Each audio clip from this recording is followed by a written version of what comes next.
Hello everyone and welcome to my presentation.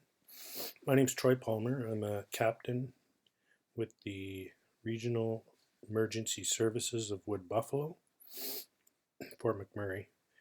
And my presentation is about a vulnerable persons registry. Basically, this presentation is going to be a complete overview of my project from the very beginning in Practicum 1 to where it is now, and then steps going forward. So the presentation, we're going to have an introduction. We're going to discuss why a VPR, and then the actual project work. Go over the project plan, the scope, the framework, and then I'm going to showcase the VPR website that is a component of this, and then finish with that. So, introduction. The Vulnerable Persons Registry is an emergency preparedness program designed to pre-register residents who live alone and have significant physical or mental limitations, which would prevent them from responding to a community emergency or evacuation. So why a VPR? I found in my research leading at the very beginning of Practicum 1, I researched large weather-related disasters and some case studies with Hurricane Harvey, Katrina, and a few others, but also including the one that we had here in Fort McMurray, as very few would not know about. But the 2016 Horse River wildfire was the costliest disaster in Canadian history. It's cost $3.8 billion. And although VPR wasn't really, didn't stand out as an issue at the time or preceding this, certainly in the aftermath, we had people concerned about how the evacuation was occurring, and then looking at formalities for having a place system or a program in place that identifies where vulnerable residents are in the case that they can be prioritized rescue or even more proactive, be able to address their needs during event or while event is imminent. So in the case studies, and you'll find in some of the readings I provided, this article or this study by Riley, I picked this quote out and because it really, when I was doing the research, when I read this, it gave me just tingles in the back of my neck. So in this case, this was during Hurricane Katrina. And as the situation became desperate, temperatures climbed and supplies ran out. At least one surgeon and several nurses made the decision to euthanize patients who were deemed unlikely to survive the ordeal or evacuation. At least 17 patients were given morphine or sedative midazolam to complete the process. Several hospital workers were arrested, tried, and acquitted of murder. So that's a brief summary of it, but it's just hard to fathom being in a situation, not just as the victim, but even as responders and those responsible for helping people, to imagine how desperate it had to be to end lives. It's just almost unfathomable. And some other supportive, I guess, references. Another one related to the more of the study of the event of Hurricane Katrina. So Riley also states, as the process for conducting emergency or business continuity planning advances, special needs persons must be identified during the hazard and vulnerability assessment phase. So that's just reinforcing that this should certainly be concerns for vulnerable populations in emergency planning. And then one other quote I found is, the court found that the city had failed to supply adequate access to emergency preparedness program to individuals with access and functional needs, including those with disabilities. So now that want to point out was in the U.S. and I'm not um, certain what the laws would apply in Canada as far as this goes, but I did see in a number of cases that cities and counties and governments were held legally responsible for not having something in place to protect vulnerable people. And finally, one thing I found was basically because this is the right thing to do. And disability is not exclusive and will come to us all at some point in our lives. So that kind of gave more of the background research into validating the need for a VPR and more of the global sense. For my project, early in choosing a project, I wanted to choose a project that was challenging, met the academic needs, but also was going to add a value to our department and to our services in the area, in our region. So, in anticipation of that, I studied even our own incident of the Horse River wildfire. And we looked at the recommendations they provided. So, this KPMG report was a very comprehensive report that was compiled by KPMG after the wildfire. And basically, they interviewed hundreds of people, from the people that directly involved, citizens during recovery phase as well as during the incident, and analyzed everything from the weather and the conditions leading up to it, and really tearing apart the preparation or lack of in it ahead of this event, and then providing 14 recommendations going forward to provide better preparedness.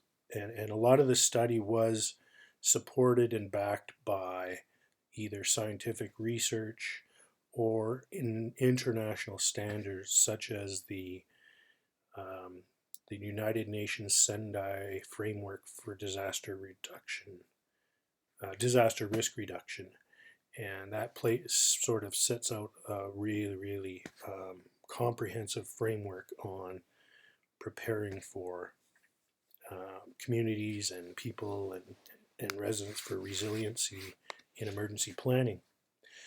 So our report, it kind of gave me a head start on some of the research of my project, in that when we consider SWOT analysis or gap analysis, really this written formal report was a third party SWOT or gap analysis, if you will, which I think was important because it's a third party, not really influenced by somebody who may author it having been more directly involved in the incident. So the 14 recommendations, I won't go over all of them because really my project came down to choosing one that conveniently I could action with the timing of practicum and whatnot, and for the sake of planning, having resources in place. So one of the recommendations was to develop a vulnerable persons registry, and the report was also supported by Canadian Red Cross in the and in this case they supplied $100,000 in seed funding to do this project. So quite honestly, a lot of really fundamental things were in place to tackle this, and it was a big project. It is a big project, but it's been incredible learning experience, and the amount I've learned and experienced beyond my career thus far, just being in operations on the floor, it really opened my eyes up to the world of emergency planning and preparedness.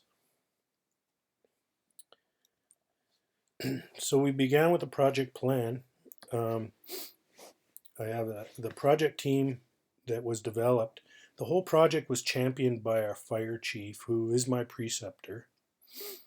So he championed the project basically as required by municipal policies. And he developed the team, of course, in anticipation of my practicum. I was involved and sort of the operational expertise. And then we had a business continuity manager that's with our emergency services department, who is also actioning a lot of that KPMG report recommendations. Um, and so his technical expertise is phenomenal. This man I've learned so much from. He's a very experienced and very educated project manager and business continuity planner. And then a third member of our team was chosen from our emergency social services branch, uh, division, I guess, if you will, in our emergency management branch. And she is the coordinator for our emergency social services and a real social butterfly, if you will, and really has a lot of developed relationships with a lot of stakeholders in the community in relation to our department and the follow up from the wildfire. So, the team, when we initially met, we wanted to focus in on what we wanted to do, although we knew, I guess, what we were going to do. We certainly wanted to make sure we had direction. So we did develop a mission, which was to empower the regional emergency services with the tools to enhance safety of vulnerable residents during emergencies. And then the vision that we've stated is a safe and resilient vulnerable population in the regional municipality of Buffalo. So the project scope, we kind of broke it into two phases. Phase one, essentially for the academic component, was my practicum one. So in that our team created a project plan, and we also got the ball rolling on developing a VPR website as part of the project. And the phase two, practicum two, is the public launch and marketing component. A lot of the social engagement piece. So the project timeline, this is just for an overview of the rough sort of details leading through the entire year of the project. And definitely for this presentation, I won't get into too much detail in the timeline part of it, but I'll get into the major components. So initial research, we, other than what I mentioned earlier on determining a good, like the support and the reason for doing the project on more of the global sense, and then of course our local direction with the lessons learned report. But so from just even general concept of preparedness for vulnerable populations, we discovered a model of the VPR program during the research that fit all of the ideal components that we wanted. I looked into the VPR processes and implementation, and then our team, we looked into all of the emergency services sort of applications and support for a VPR program. So considering fire, police, and EMS applications, Canadian Red Cross again with the funding, and then here I have SSM. It's Sault Ste. Marie Municipal Accessibility Center.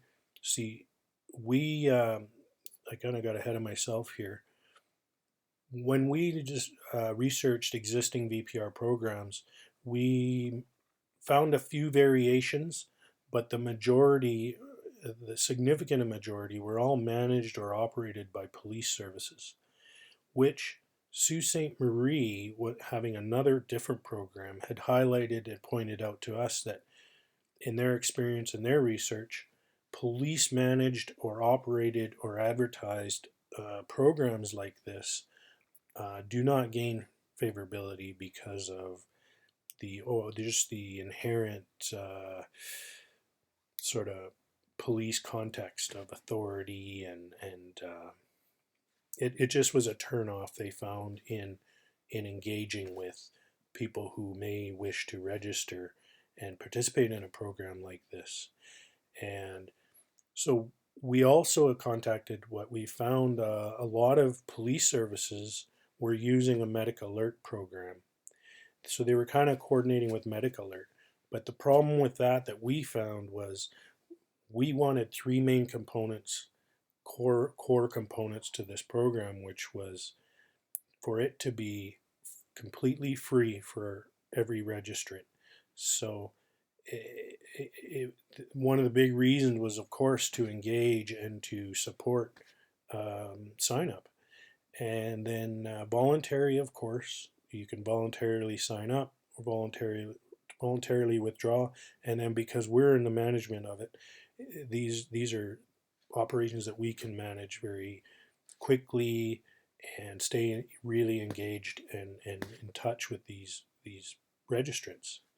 And then of course um, confidential. So everything about it is confidential. And again, as a third party service, considering medical alert, the problem there is the police agencies basically would just refer the people to or encourage people to register with them. However, with that comes an annual subscription cost to stay registered with, say, Medical Alert. And as most of the audience here will know, Medical Alert program it still requires an initiated call for help. So we know of the jewelry marked for allergies or significant health risk problems, and then usually a 1-800 number to contact Medical Alert. So in those cases, it still requires whether it's the person themselves or somebody responding to or helping them who would reach out to Medical Alert as a third party agency to perhaps manage a certain situation. And in our case, we wanted to be in full control, manage it, have the database ready for when we need it, and be able to action on it immediately. Because again, another challenge with the third party component, especially with us being a government agency, is we couldn't share information back and forth between agencies because of confidentiality laws and VoIP and all of those concerns. So, anyways, the medical alert program just wasn't going to work for us. So, in the research, we did find the Sault Ste. Marie Innovation Center in Sault Ste. Marie, Ontario, which is a non-profit, non-government research agency who had already developed their own VPR program, but very unique and still, from what we understand, one of its kind. When we found this, we got in touch with the Sault Ste. Marie Innovation Center and inquired about it, asked about it, and learned a little bit about it. And because it looked like it was something we were really seriously considering, we sent our whole project team to Sault Ste. Marie for a full day of meetings with numerous stakeholders involved in their VPR program. And it was quite an experience. We learned a lot in a short period of time. The weather was horrible. If you have never been to Sault Ste. Marie, if you ever want to see what too much snow looks like, uh, it's crazy. We were there, supposed to be there 2 days. We ended up stuck for 5 because the planes and the airports were all shut down. So yeah, it was quite an experience there. So we visited Sault Ste. Marie, and in anticipation of that, they helped set up some meetings with various stakeholders that have been or still are very involved in their VPR program. And for example, we did meet with their fire department and their um, so this is the when we went to Sault Ste. Marie and they set up these meetings, what we did is we initially went and actually met at their communications center with their 911 dispatchers, their fire department representatives, and their EMS representatives. They're an integrated department there as well. And the goal for that meeting was to find out how the actual users of the program, as far as using the data and the information for purposeful means for emergencies, we wanted to learn from their experiences, and we want to learn how they actually use this program day to day. And it was very enlightening. So the Sault Ste. Marie VPR program, it again, usually it takes something to initiate a project or an idea. Um, and in this case, I wanted to share the story that they had that supported their basically reason for doing the VPR program. And what happened was their idea of a VPR was fueled by heart wrenching tragedies of a young man from Sault Ste. Marie. His name was Louis Whelan, and in 2001, he was only 19 years old. He spent a summer during university working in his hometown of Sault Ste. Marie.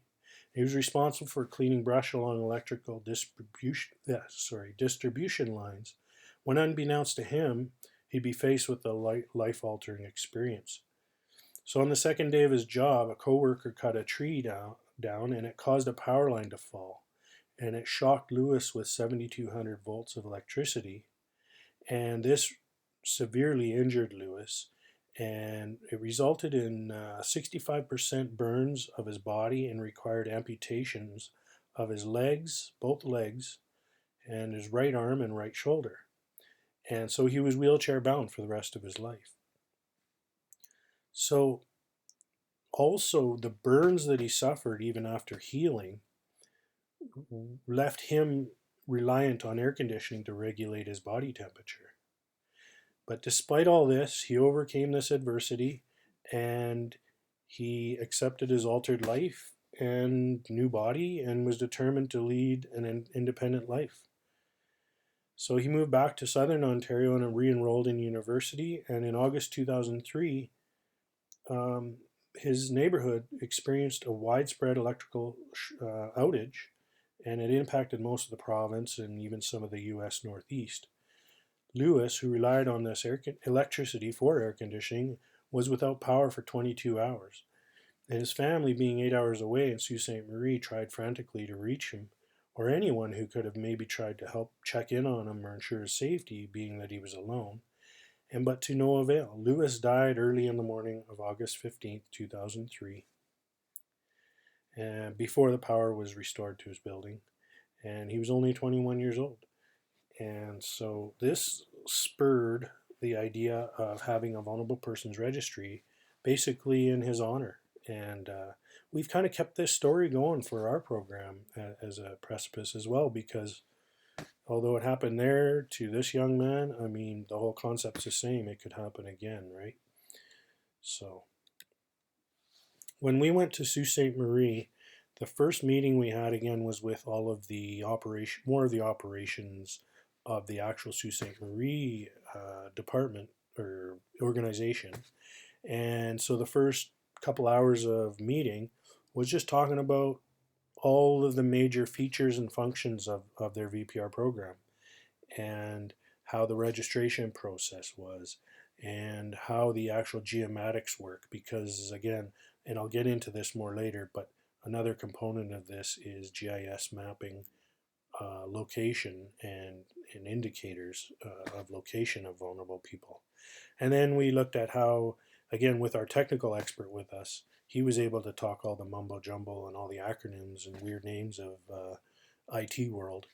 And anyways, he was there mostly to establish whether we had the infrastructure in place and compatibility of technology to be able to do a program similar to theirs.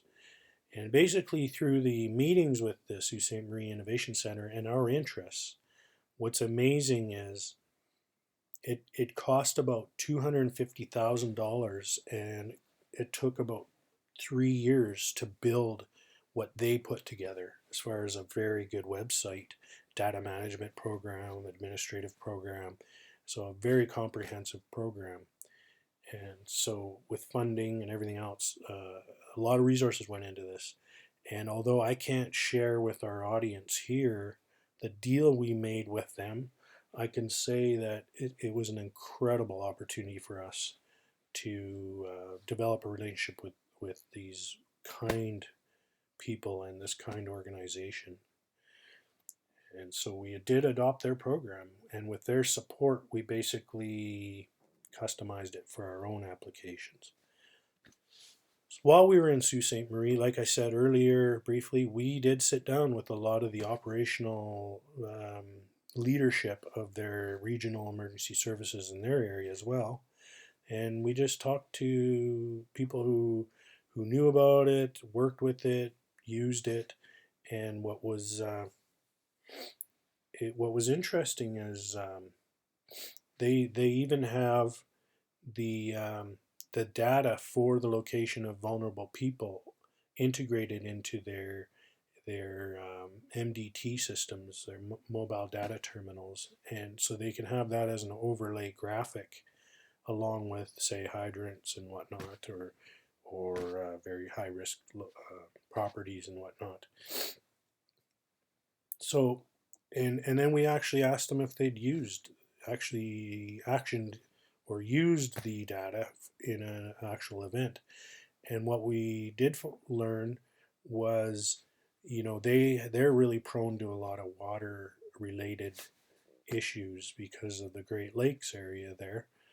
So they've had a number of flood situations or high risk flood situations where they have actually had volunteers or department personnel reach out, contact, check in on their vulnerable registrants to ensure or pre-plan or pre-evacuate them while it's still in a more still a progressing incident or anticipated to be a significant incident. And that's happened with boil water advisories, potential flooding, like I said, um, and any serious situation. Again, the key piece of this compared to, say, medical alert is we know from them registering where they live and that they're especially prone to vulnerability because they live alone and they have impairments that would leave them at higher risk. While we were in Sault Ste. Marie, we actually met with um, leaders of their local area, Canadian Red Cross, and we also talked to them about how they have linked and worked with the VPR program. And what's amazing is, in the sake of a serious emergency and a response, the agency or the authority having jurisdiction, meaning the emergency services there, in times of crisis or and disaster, they can share the information with agencies, say like Canadian Red Cross, in the interest of just having more people available to disseminate and look after the vulnerable people. Like a lot of volunteers are involved with their program. And what they also informed us is it's an opportunity to also reach and engage with these vulnerable people to ensure that other home resiliency strategies are in place, and maybe there's opportunity to refer them to other agencies that they may not have been aware of, and other social support agencies. We talked to another group in Sault Ste. Marie as well with their they have a municipal accessibility center, and what they do is they look for they're in charge or responsible for ensuring um, inclusive planning and accessibility considerations for vulnerable populations. So, for example, and again, for them being a nonprofit agency, the Sault Ste. Marie Innovation Center, they are allowed, because they're not government, to share information. And in their case, they were able to share, uh, again, pertinent information with the city planning to basically look again at where the vulnerable populations are centered, or higher groups, or just areas of more population of vulnerable people, and even data as far as what are the vulnerabilities, what are the limitations. And then what they have done is they've used that data to future plan when they're developing neighborhoods and installing crosswalks and planning bus routes. And then we even heard when they're planning where they're going to build the next library or any seniors interest stuff, they're actually able to use that data to make very feasible decisions on where things go and how they're designed. While we were in Sault Ste. Marie, again, with their help, we met with their local Canadian Hearing Society representatives. And because as a vulnerable group of people, the hearing impaired or hearing disability, it's a tough group to reach out to. Although we don't anticipate a higher number, as high a number in our area, it was still worth discussing as far as exploring ways to and strategies to engage with different vulnerable groups, agencies, and people. And a lot what we did learn, for one example, is hearing impaired or hearing limited or completely deaf people are embarrassed about being that way, so they're not always forthright or forthcoming with that information, even though they may or may not understand that makes them more vulnerable.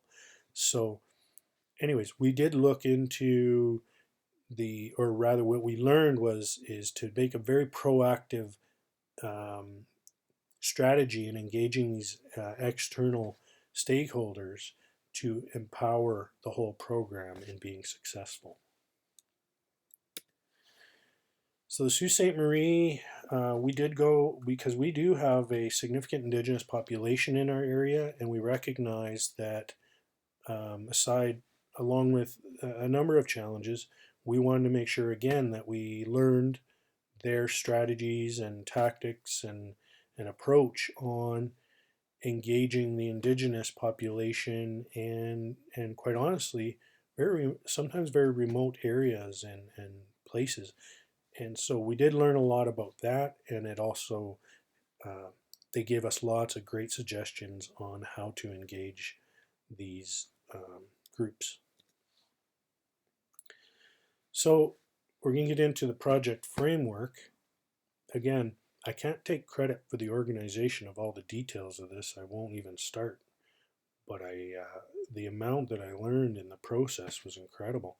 I've devoted a lot of hours to even just learning the basics of project management, and I just feel very fortunate to have had the financial resources and the technical resources, and quite honestly, the leadership that helped me not only get a project that was that I could use for my practicum, but what's turned out to be a phenomenal learning experience and a great product.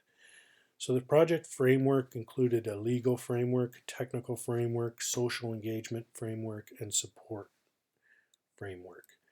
And again, just to give a quick review here, the legal and technical portion were more in practicum 1, phase 1 of the project, and social engagement and support um, are more prevalent, or rather, that's the section that was part of phase 2, which is my second practicum.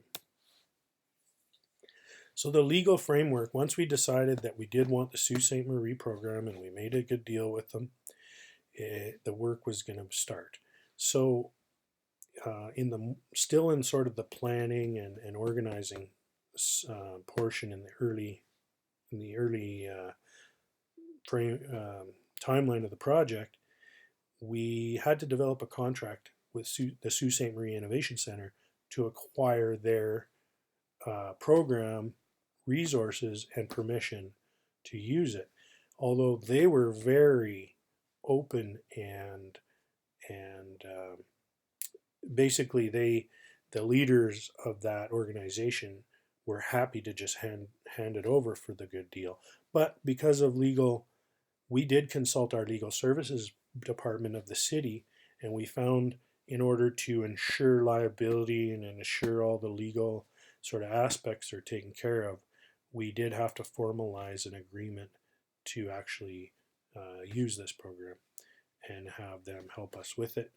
And it took a long time. One thing I learned, and no doubt because of the size of this project and somewhat of the tight timeline, is you don't get any answers definitely overnight all the time. And this legal component of this contract ended up swapping back and forth for a number of months.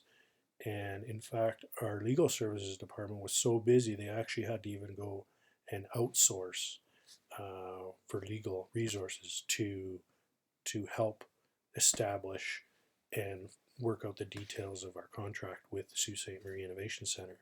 So it took multiple drafts back and forth, changing language, and then final sign off by the CAO of our municipality.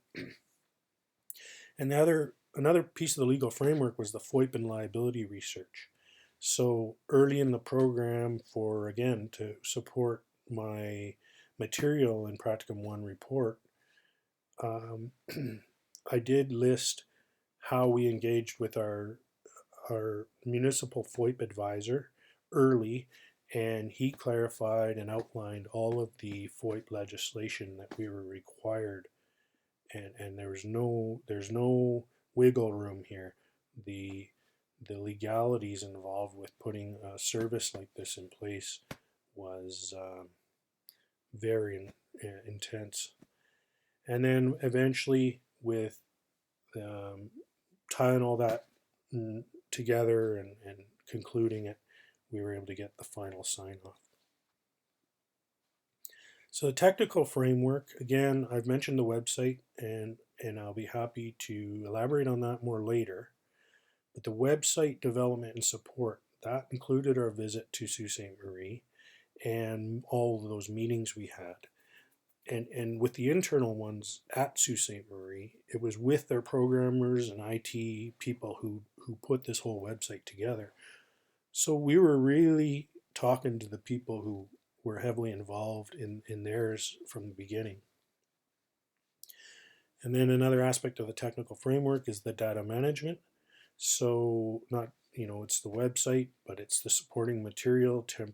And then in our case, our IT department, we found out early, was so overwhelmed and under-resourced to take on a new project such as this, even with our pleading for the sake of my practicum and for, of course, getting the project online. We were able to make a deal initially to have Sault Ste. Marie Innovation Center host our website for us until our IT department was ready to take it over. As it turns out, this program actually garnered enough support and interest that our IT department bumped it up in the line, and we've had a phenomenal amount of engagement with our IT department. We still have monthly project update meetings, and the overall plan, we're checking in on it regularly. And part of this technical framework, although I'm not so tech savvy, I learned a lot in the IT world for that component, and working hand in hand with the programmers. I didn't get really stuck in the weeds with coding or anything, but certainly learning the importance of checks and balances. And what I guess one example of that is when we thought the website was good to go, there was a user acceptance testing sequence that I wasn't aware of initially, but our IT department, as part of process, requires.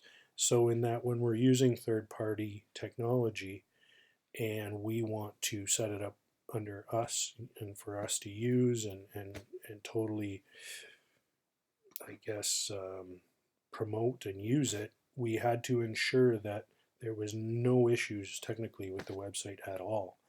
And so I spent a number of hours going through every piece of the website, testing it, making up fake registry names and picking like movie star names and just random addresses and health problems, and from the front end of the user side and the back end of the administration side, tested every function and numerous contact engagements with our IT to tweak, fix, replace, or add to the website we wanted. The social engagement framework is basically everything else, but it's critical for the ongoing support of the program as well. So for our internal stakeholders, of course, we had our regional emergency services, emergency management branch, and like I was stating earlier, lots of engagement with our IT department, legal department, and now as we get more into the social engagement part in Practicum 2, phase 2 of the project, we are looking at way more engagement with our municipal communications department. Again, when if we think back to some of the coursework we've done, the value of making sure that branding is proper, logos are proper, messaging is consistent and clear, and so considering all of that, and of course having those resources in place, and with the size of our municipality, we do have those professionals in that department, which did a great job in everything we've worked with them on. And then, of course, our operations staff will be critical in helping market, promote, and populate this registry. So, other external stakeholders that we consider, or rather, external stakeholders in our own community, are numerous local non-government organizations and nonprofit organizations, and even engagement with local organizations like ATCO Power, Alberta Health, and the Canadian Red Cross.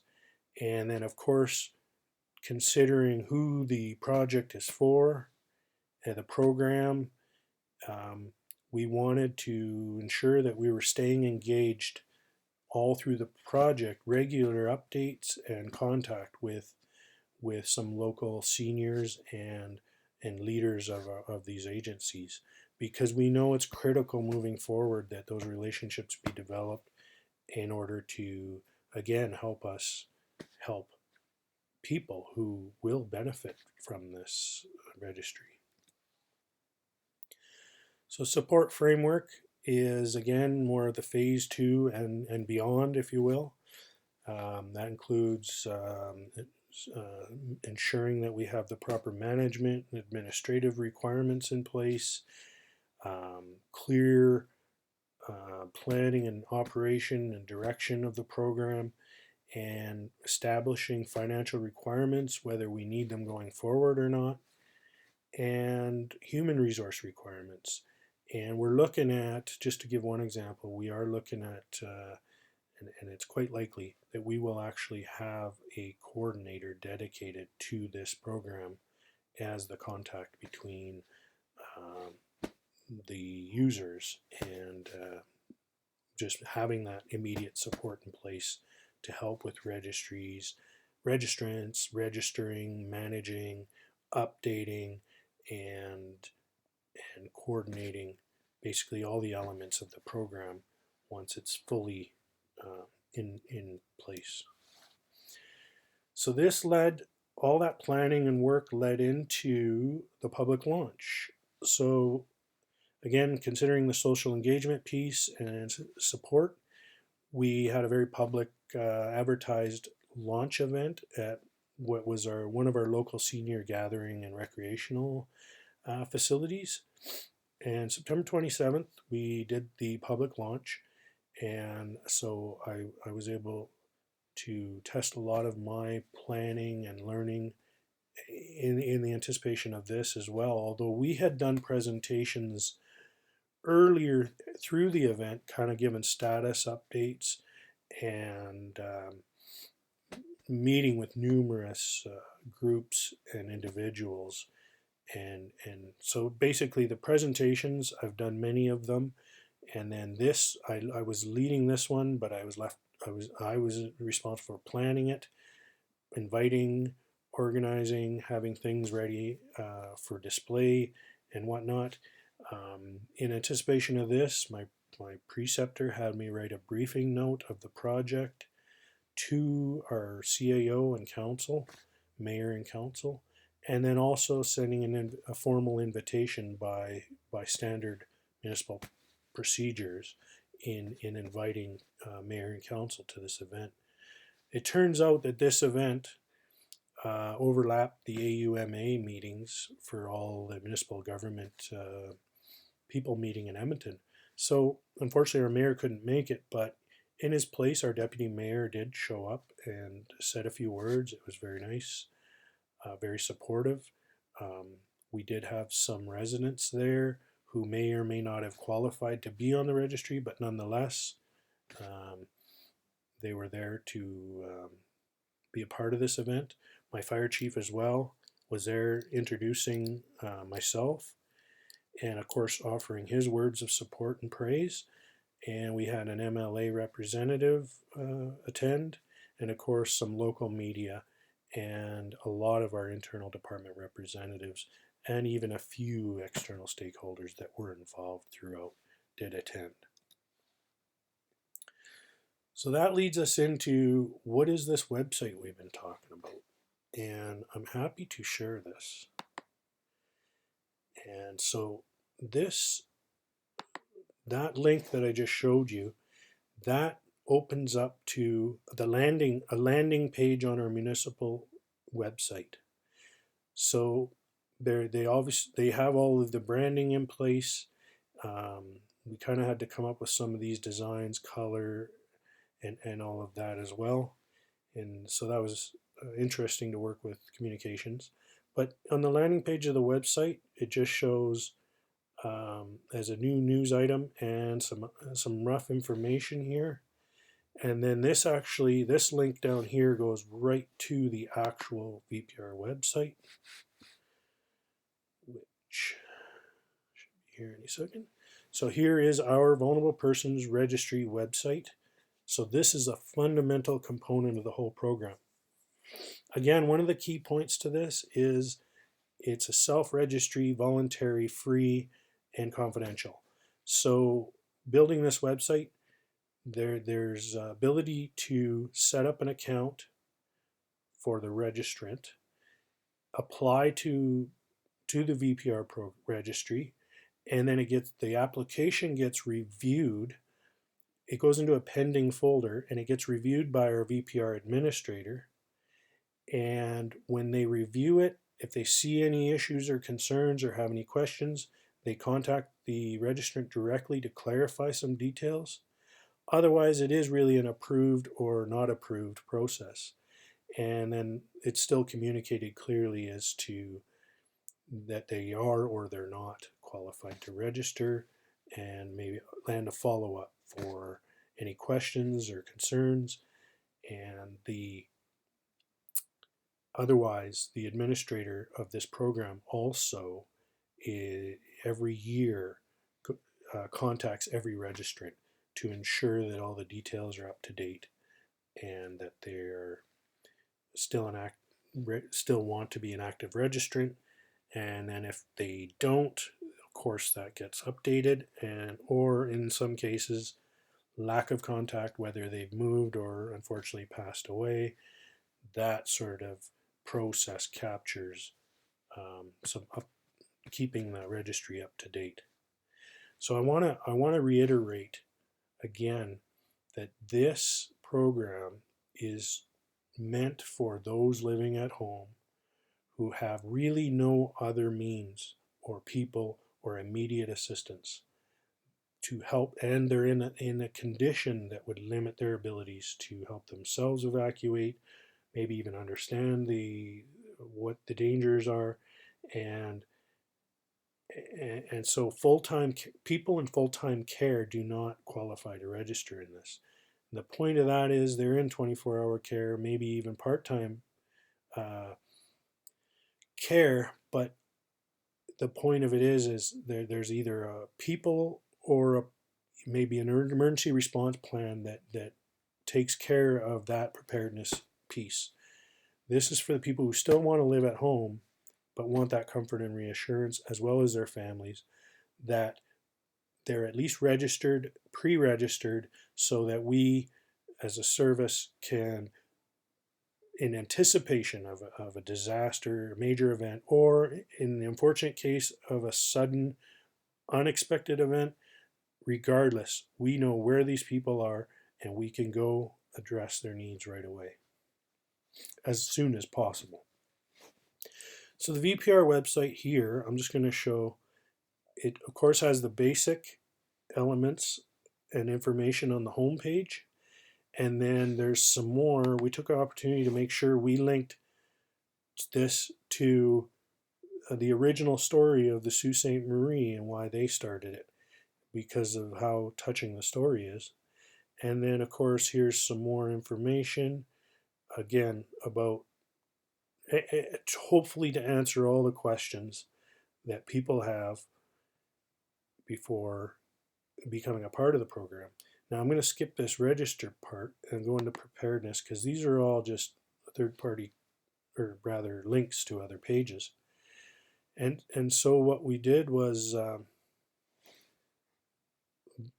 we have these links to all the other pages of our municipal website for emergency planning, and then also for by requirements, we had to, even the wording is very specific when you're following FOIP language.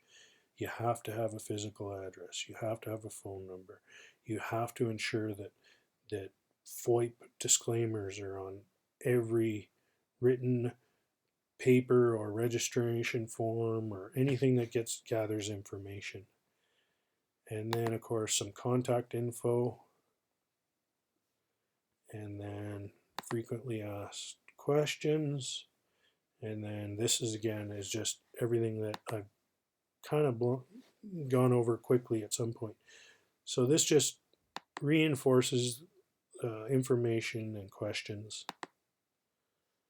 or provides common answers. And now, if someone was satisfied that they would be a candidate for or wanted to register, then from this website, they go into register.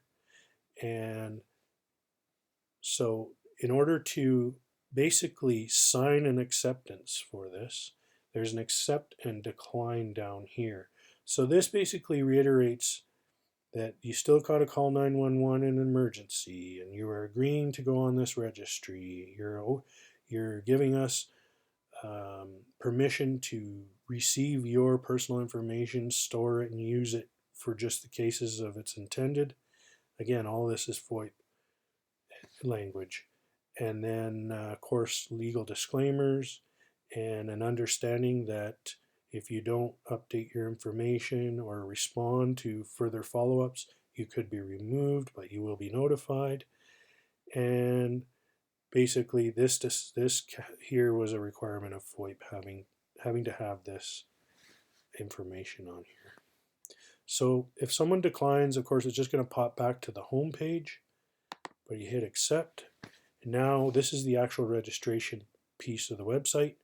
So you have the option to register online or by getting forms, because we know what we identified too was typically people who may want to register themselves, or even with families of some just aren't tech savvy, and they just don't have that wherewithal to use the digital component, so they can get forms mailed to them, all the same forms you would see online. So register online, and so this information, this gives the option of creating an account or not creating an account.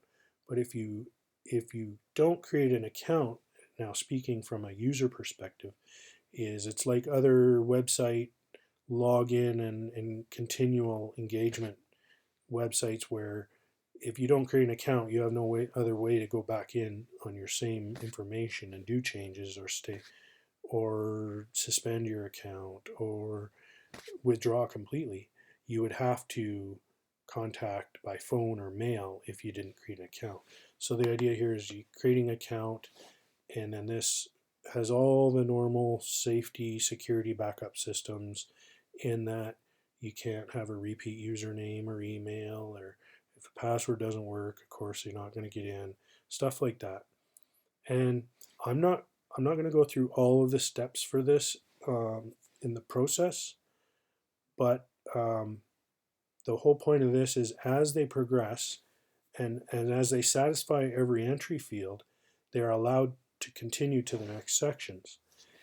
And when you get into, it's just demographic information, location, address, and then the addresses are actually pinned with the Google Maps GIS platform.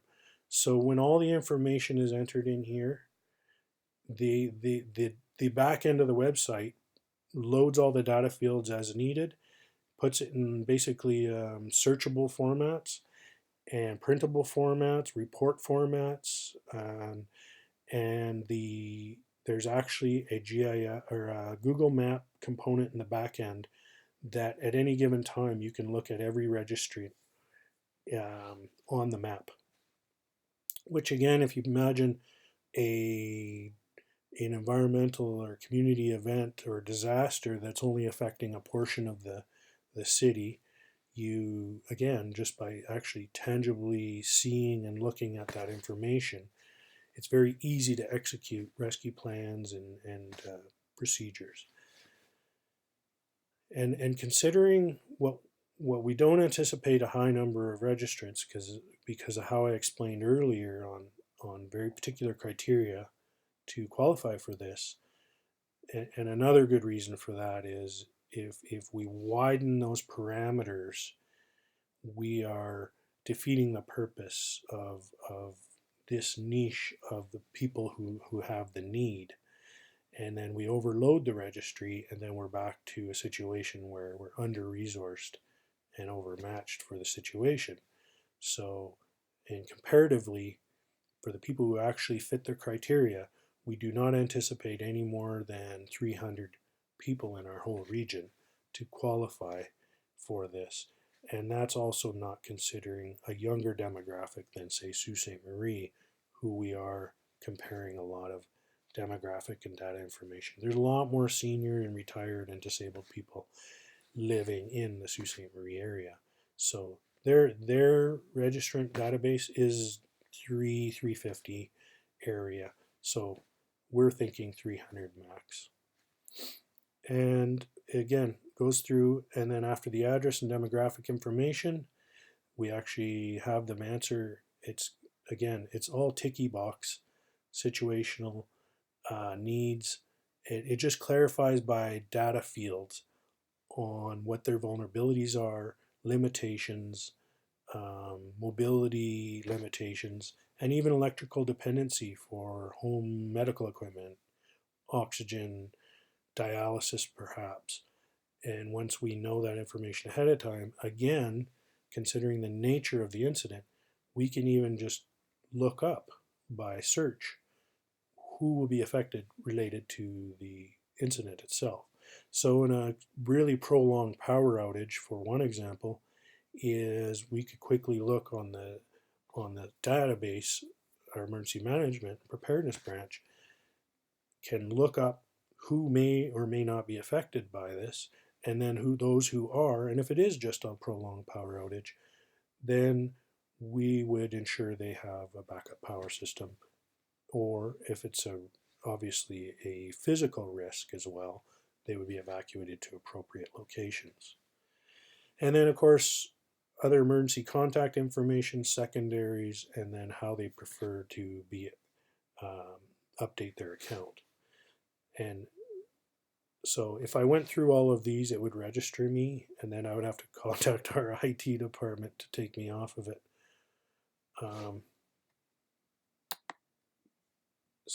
But I will quickly show, and I'm going to use my who is likely going to be our full-time, well, among her other duties, but she will be designated as the full-time VPR coordinator for this program going forward.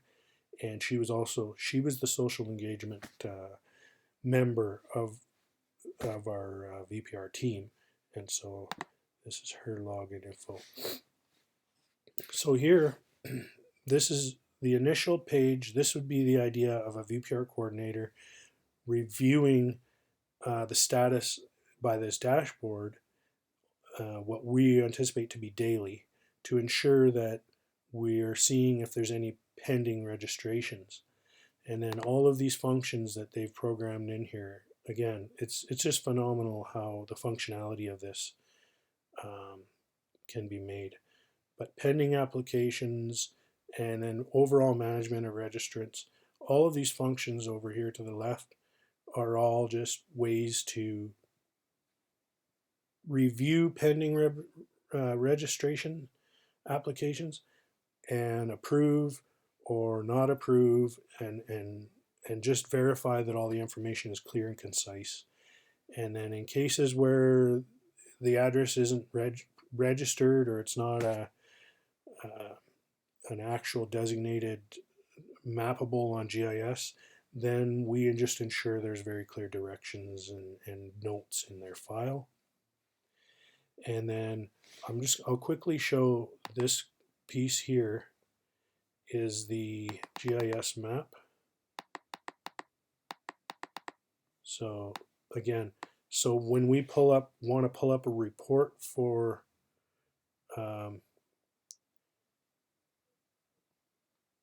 if we do want to pull up a report for location of residents and whatnot, again, I can't for confidentiality reasons show much here, but it will show their actual physical locations here. So we can print off whatever type of size of map we need.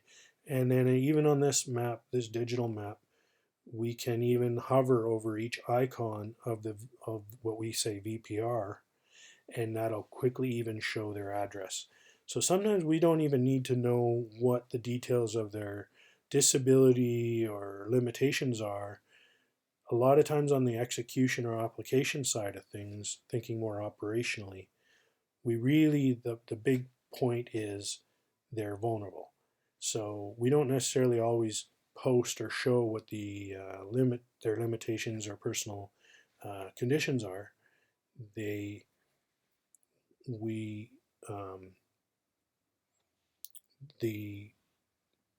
point of it is we want to ensure that the vulnerable are taken care of. Of course, if there are really unique situational issues, we may need to look at more of that information. And then, of course, there's also features in here to review and post testimonials, special events related to it, and it gets linked to all the registrants' emails, and they get updated accordingly. And yeah, this is all the back end. This is all the functionality for the administrators. And that is the Vulnerable Persons Registry website.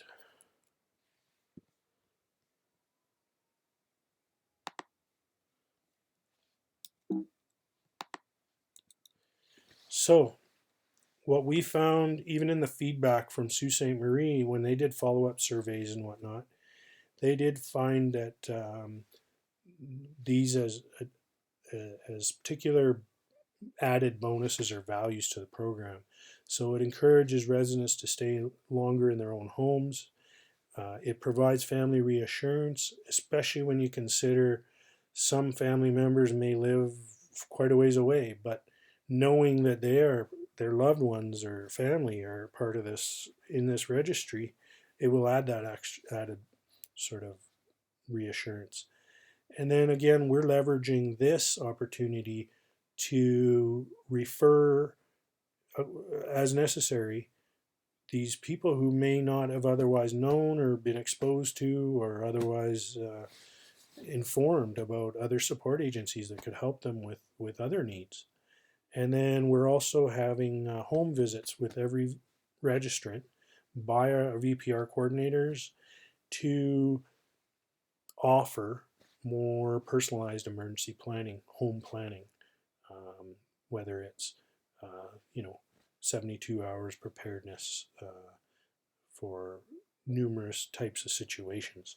So, again, just using this in alignment with and sort of an enhancement of what we want to work towards is more resiliency in the face of large events and events that scare or endanger citizens. So, and, again, going back to the research that I was doing in anticipation of the planning and development of this, I found some more quotes. Many have found that people who have previously experienced a disaster are more prepared, and it is speculated that this is because they have a better understanding of the consequences they may face should a disaster occur. I really like this quote, and it's really stuck with me because, again, that really captures what we went through with the Horse River wildfire. And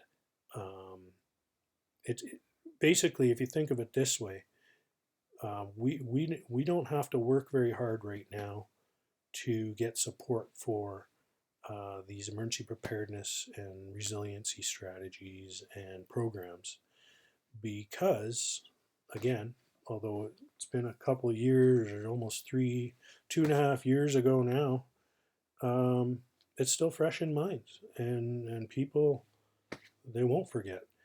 And another one here is rather than viewing disasters as grave misfortune, it can be argued that disasters should be seen as opportunities for renewal. And that's really kind of what our mentality is behind this. And with the KPMG report, what's really good about that report is it wasn't made to point fingers, put blame, and really dwell, if you will, on what didn't work, what wasn't ready, or whatnot. Of course, don't get me wrong; they did point out, and accordingly, some very significant challenges and opportunities that could have been addressed ahead of time. And but however, it doesn't dwell on that. The most of the report goes forward in not just the recommendations, but showing the framework of a whole resiliency strategy going forward.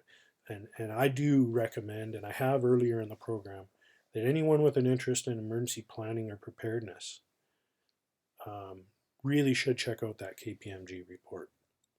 A lot of good info. So what made this successful? Well, a lot of people and a lot of organizations and a lot of, even within our internal departments, um, the teamwork and support from everyone has been phenomenal. Although at times there was challenges of timelines and expectations, and but the reality of it is, in a matter of really 9 months, we have our own fully functioning VPR program in place. The rest of my practicum really involves a lot of the marketing engagement. Like I said, we did the launch on the 27th. I've done 2 presentations since. I did one this morning with an executive director group of numerous of our social support agencies and local. And we were able to not only strengthen our relationships with these opportunities like today, but help them help us, and they arms are wide open, embracing of this program. A lot of positive feedback, a lot of great suggestions to even add up, maybe enhance this better or leverage it for other opportunities to improve services. And again, I'll say again, what I've learned through this process and the amount of hours and experience and unique experiences and just yeah, it's been very rewarding. And and again, the product to come out of this, we're really proud of this. And for what became a practicum project, um, I will say that this has actually become a highlight of my career. Um, couldn't be happier to see something like this come together. So the leadership, teamwork, building relationships, service improvement, and developing initiatives like the VPR for community resilience. Um, it's been a great experience so far, and I'm looking forward to seeing it grow in population and support. And that is my presentation. I thank you for taking the time to watch my presentation. And with the feedback, please provide feedback overall on your thoughts, comments. Um, have some questions ready for the conference, if you will. I did provide questions and reading assignments. Although some of the reading assignments are quite lengthy, still worth browsing and scanning over, because again, if anyone has an interest in this, um, I there's some solid material there. And otherwise, the questions I left were centered around just having you reflect on what your department does now, did before, or could do for emergency preparedness, and whether VPR is something, um, as one particular example, but perhaps there's other examples. Because I'll tell you, I'm eager to explore more in the preparedness field. And then I also challenged you with questions on how do you see opportunities for me to measure the success or the future, or assess ongoing how measurable results, or how we can measure results and report these results and show value going forward, other than the obvious of having the protection in place. So I encourage you to throw questions at me, build your comments, and I look forward to the follow-up conference and discuss whether it's I've left something out here vague that somebody wants more clarity on, or again engaging in conversation to maybe further expand this and make it stronger. So thanks everyone, and we'll talk to you another time.